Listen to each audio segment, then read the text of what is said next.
লালন না করা, ইসলাম আসছে সন্তান দমানো চলে না, বিশ্ববাসী শান্তি প্রতিষ্ঠা করে, শান্তি প্রতিষ্ঠা হলে সন্তানতম মুক্তিদের কারণে হত্যার হাতের প্রকারী সব বন্ধ হয়ে যাবে। মাঠে ময়দানে গ্রামে গঞ্জে তাদের জমা তিন মাসে বুজুর্গানের দিন মাঠে মধ্যে ময়দানে গ্রামে গঞ্জে তাদের মসজিদ মাদ্রাসা খানকা ভক্তের মানুষদেরকে ট্রেনিং এর ব্যবস্থা করা হচ্ছে। শিক্ষাকেন্দ্রে শিক্ষা দেওয়া হয়, কলেজ ইউনিভার্সিটি মাদ্রাসা শিক্ষা প্রদান করা হয়, যাদের মাদ্রাসা দেওয়ার সুযোগ নাই,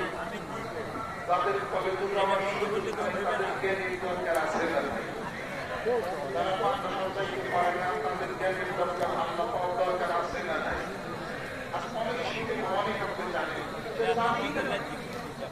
এই অসাধারণ মানুষকে ইসলামের মধ্যে মাঠের ময়দানে যাইতে কাজ করে করতেছেন, প্রত্যেক আমাদের বন্ধুরা করে আর 3 মাসের জন্য তাদের তারা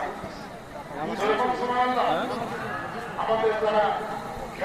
যারা কাজ করে রাখাল চাকরের যারা আছে ওই পর্যায়ে যারা কাজ করে তাদের সাথে আমাদের বসতে হয় আর একজন আমাদেরকে বসতে হয় কঠিন কাজ ছিল তোর পর একজন উপরে একজন শিল্পী